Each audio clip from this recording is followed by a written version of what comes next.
Hey guys, welcome to our video, The Keto Diet. If you are new here to our channel, please make sure to like and subscribe for more exclusive weekly content. And as always, please take note of the disclaimer. The ketogenic diet is a very low-carb, high-fat diet that's designed to shift your main dietary source of energy from carbohydrates to fat. With a usual diet, carbohydrates are primarily what we would use to provide ourselves with energy each day, with the typical macronutrient proportions being 45 to 65% carbohydrates, 10 to 35% protein, and 20 to 35% fat. However, on a keto diet, one would consume between 65 and 80% fat, 5 to 10% carbs, and 15 to 30% protein. The reason why there is a variability concerning the percentages is because some people may prefer slightly higher carbs on keto, while others may prefer more protein, etc. You can try playing with the numbers and seeing what suits best. Be aware, guys, that all carb values here are net carbs, which is total carbs minus fiber. Fiber is often not counted in net carb totals as the nutrient isn't digested, unlike other food components such as fat, proteins, and carbohydrates. Now, why we want to shift our dietary intake from primarily carbs to primarily fat via the keto diet is because it will switch your body into a state of ketosis. And what is ketosis? Well, it is the presence of a higher than usual level of ketones in your body, which is the chemical your liver produces when it burns stored fat. So what this means is that when we consume a lot of carbohydrates, along with not so much fat, it is prone to be stored as fat. However, in contrast, when dietary fat is primarily consumed with minimal carb intake, like with the ketogenic diet for example, it, along with fat released from body fat stores, is prone to be burned. And just to be clear, guys, just because you'll be using fat as your main energy source doesn't mean you'll always be constantly burning through your stored body fat. First, you'll use the fat you eat for energy, with body fat thereafter. You actually won't be burning stored body fat all the time with keto. That's a common misconception. Moreover, I think it's important to point out that ketosis is not the same as ketoacidosis. Despite the similarity in name, ketosis and ketoacidosis are two different things. Ketoacidosis refers to diabetic ketoacidosis and is a life-threatening condition resulting from dangerously high levels of ketones and blood sugar. It mostly occurs in people with type 1 diabetes, whose bodies do not produce any insulin, but can also occur in individuals with type 2 diabetes, who have little to no insulin production. However, in a few rare cases, ketoacidosis has been reported to occur in non-diabetic individuals, following a prolonged very low carbohydrate diet. However, not to worry guys, diabetic ketoacidosis develops when ketone levels are around 10 times the levels obtained from ketosis. In addition, in healthy individuals, keto should not reach excession as their brain will use ketones for fuel, and their body should produce enough insulin to assist prevention. That said, this is just another reason to talk to your doctor before starting the ketogenic diet, especially diabetics. Now, there are several types of ketogenic diets. So we have the standard ketogenic diet, which was the type we talked at the beginning of the video, which, as a reminder, was a very low carb, moderate protein and high fat diet. Secondly, we have the cyclical ketogenic diet, which involves periods of higher carb refeeds, such as 5 ketogenic days, followed by 2 high carb days. Then we have the targeted ketogenic diet, which allows you to add carbs around workouts. And lastly, we have the high protein ketogenic diet, and this is similar to the standard ketogenic diet, but includes more protein. The ratio is often 60% fat, 35% protein, and 5% carbs. Furthermore, let's take a look at the differences between a ketogenic diet and a low-carb diet. Well, as we've gone through, the carbohydrate intake is very low for the ketogenic diet, typically below 50 grams per day. However, a low-carb diet is between 75 and 150 grams of carbs per day. This difference in carbohydrate intake between the two is noteworthy, as the carb intake from a low-carb diet is not low enough to get you into a full state of ketosis. In addition, another difference between the two is that keto diets will often not include as much protein as low-carb diets would. And examples of low-carb diets would include paleo, Mediterranean, and the Atkins diet. On a side note, guys, if you are interested in undertaking our evidence-based and results-backed personalized Plato weight management program, please click the link in the top right-hand corner of the video, or follow the link in the description. Now that we are a bit clearer on what the ketogenic diet entails, guys, let's discuss the pros and cons of it. Please know, however, that I am not endorsing keto as a supplement to or as a replacement for medication in any way, and I strongly recommend everyone to consult with your doctor prior to any new diet regimen. So, the first pro of the ketogenic diet is that it may improve brain function. Originally created about 100 years ago in the 1920s to treat epilepsy, keto has been suggested to be beneficial to a wide range of other neurological disorders, such as neurodegenerative diseases, sleep disorders, bipolar disorder, autism, and brain cancer. Additionally, research suggests that overweight patients who undergo a keto diet may experience fewer headaches than they did before it, alongside improved mental clarity throughout the day. Secondly, it is effective against metabolic syndrome. And what is metabolic syndrome? Well, it's a cluster of symptoms that occur together, increasing your risk of heart disease, stroke, and type 2 diabetes. These symptoms include abdominal obesity, elevated blood pressure, elevated fasting blood sugar levels, high triglycerides, in addition to low, good HDL cholesterol levels. Next, a greater proportion of fat loss will come from your abdominal cavity. Guys, not all fat within your body is the same.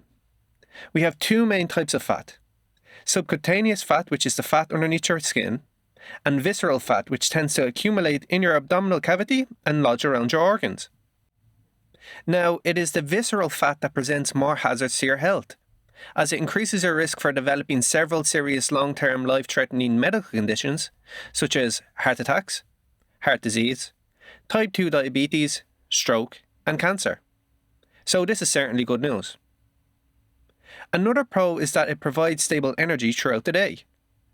Remember, guys, carbs are mostly made up of sugar, and the greater amount of sugar in a meal, the greater the blood sugar will spike and then subsequently crash, leaving you feeling fatigued and even more hungry for a couple of hours as a result.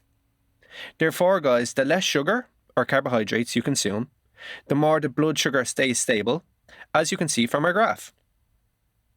This is why keto can help, as with minimal carbs to burn, your blood sugar will consequently decrease, resulting in more stable energy throughout the day. Moreover, keto may help with inflammation too. Although there's not too many studies backing this up yet, a lot of people report improvements in issues such as arthritis when undertaking a ketogenic diet. Our final pro is that keto can also be good for endurance training. Some scientists have hypothesized that you become more efficient at using oxygen when you are on a keto diet. For example, ultra-endurance runners performed as well on keto as their fellow runners did on a high-carb diet, without running out of energy and breaking down from exhaustion. This means that someone undertaking keto would not need to carbo load before an endurance event. Conversely, let's check out the potential cons of a ketogenic diet. So the first con of a ketogenic diet is that the long-term research of it is limited, guys. Even though the diet is immensely popular in society today, there has not been enough studies of its implications on weight loss and health after years or decades of adherence. Basically, there is still a lot of unanswered questions. Long-term studies are needed to truly answer these questions, as the ketogenic diet is still in its infancy. The second thing to keep in mind is the dreaded keto flu. Following the depletion of your glycogen stores, which takes about 48 hours on a keto diet, you may go through a period of feeling weak, lightheaded, irritable, mentally slow, and lethargic. This happens due to your metabolism starting to burn primarily fat for fuel rather than carbohydrates. These symptoms usually subside within a few days to a few weeks, but are a not-so-fun consequence nevertheless. Additionally, keto can cause an increase in your stress hormone cortisol during the first week or two, which can hamper your sleep and stress your body. The next concern regarding partaking in a keto diet is that you are at a high risk of a deficiency in some nutrients. As the intake of carbs is limited to a maximum of 10% of your total daily calorie intake in order to reach ketosis, It is not just a reduction in bread, rice, and pasta that we normally associate with carbs, guys. Fruits and vegetables are also sources of carbohydrates, which are very nutrient rich and are important sources of vitamins and minerals. This means, guys, that people following the keto diet may have low intakes of vitamin A, C, K, folate, and fiber, among others. So this is something to pay special attention to. On the other side to a deficiency in some foods, guys, a keto diet may additionally lead to an overconsumption of bad fat.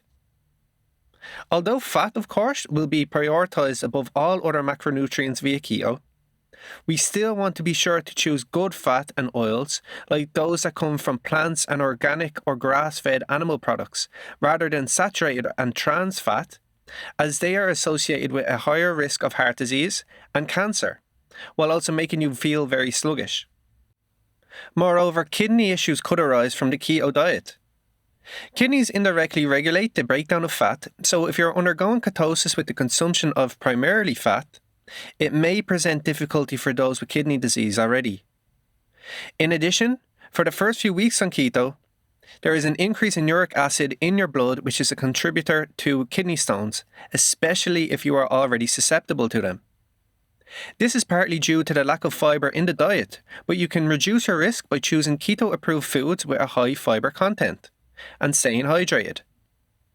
If you have kidney issues already, then again it is important to check with your doctor before attempting keto. What's more is that keto may cause digestive distress for the first few weeks. Ensure to stay hydrated and consume fiber along with electrolytes to limit diarrhea or constipation as much as possible. Now, in comparison to keto being good for aerobic activities such as jogging and cycling, it is not good generally for anaerobic activities like weightlifting or sprinting. Remember, glycogen is a storage form of carbohydrates in your muscles which provides your body with a readily available source of energy. Therefore, the reason why keto is not good for anaerobic exercise is because the inadequate glycogen stores, as a result of the minimal carbohydrate intake, will not provide enough power for brief and intense activities like weightlifting and sprinting. However, there is a way to accommodate it through the use of the earlier reported targeted ketogenic diet. For instance, while a standard keto diet, which we talked about at the beginning of the lesson, requires 20 to 50 grams of net carbs per day, a targeted keto diet would split these carbs between 30 minutes before your workout and 30 minutes after it. This will provide your muscles with the adequate amount of glycogen needed during training and also during recovery. Furthermore, keto is not suitable for pregnancy, as glucose is the main energy source that fuels fetal development. Additionally, severely limiting carbs may be taxing on the endocrine system, leading to hormonal imbalances that may disrupt a woman's menstrual cycle. So, a woman may need more carbs on a keto diet than a typical man would. And finally, the last con of the keto diet is bad breath. One temporary yet inconvenient side effect of entering ketosis. This happens because your body is breaking down acetoacetic acid, which many people say produces a similar smell to nail polish and can taste metallic. Furthermore, when it comes to weight loss, keto diets have, as I'm sure you're aware, been found beneficial for many in the short term. Several theories as to why this could be include a higher calorie deficit likelihood, decreased food cravings due to high fat proportions in the diet, a decrease in appetite due to hormones like ghrelin being suppressed when consuming a restricted amount of carbs, a direct hunger-reducing role from the body's primary fuel source ketone bodies on the diet, promotion of fat loss partly due to decreased insulin levels, alongside an increase in energy expenditure from breaking down fat and protein to glucose. That said, one fact regarding successful dramatic weight loss from keto in the initial stages is that most of it is water. This is due to glycogen in our liver and muscles being responsible for water retention, which, as mentioned previously, is diminished from a keto diet. Therefore, when glycogen levels fall, so does our water weight. This means that if you were to stop keto, you would regain a large proportion of that water retention back via a replenishment of those glycogen stores. And this is in the realm of possibility, guys, as adherence to the restrictiveness of the diet is very difficult over time. Additionally, long-term studies show that there's not much difference in weight loss between keto versus alternative popular diets. For example, a meta-analysis in 2013 compared adults on a keto diet against those on a low-fat diet. What was found was that after at least a year, those with the keto diet lost just 2 pounds more than those with the low-fat diet. Ultimately, it is up to you whether or not to pursue a keto diet based on your dietary preferences and health concerns. So I will leave you with a few key takeaway points if you do decide to go keto. So consult with your doctor before starting and potentially a dietitian to closely monitor any biochemical changes after starting the regimen. To create a meal plan that is tailored to one's existing health conditions, and to prevent nutritional deficiencies or other health complications. Keep a food journal to track how you feel over time. Always read the nutritional information of foods before you eat them. Stick to healthy fats like eggs, avocado, and extra virgin olive oil. Use your available carb intake to intake low-carb greens, fruits, and vegetables as much as possible to maximize your nutrient intake. Eat real food made from whole ingredients, nothing processed, and consume organic grass-fed animal products as much as possible. Stay hydrated as it helps offset the loss of fiber in your diet. And consider a modified keto diet if the restrictions are too severe. Then, on the other hand, don't follow keto if you have a history of pancreatic disease, liver conditions, thyroid problems, eating disorders, or gallbladder disease. Avoid as much saturated and trans fat as possible. Don't stress about calories, as there's little reason to monitor them if your macronutrient ratios are where they should be. And finally, but most importantly, don't follow keto if your doctor has advised against it. Have you had any weight loss success from undertaking keto? What advice would you give to those attempting it? We'd love to hear from you in the comments section down below. Additionally, if you're new here, make sure to like and subscribe to our channel. So, this has been our video, the keto diet. Thanks for listening, and I'll see you in the next video.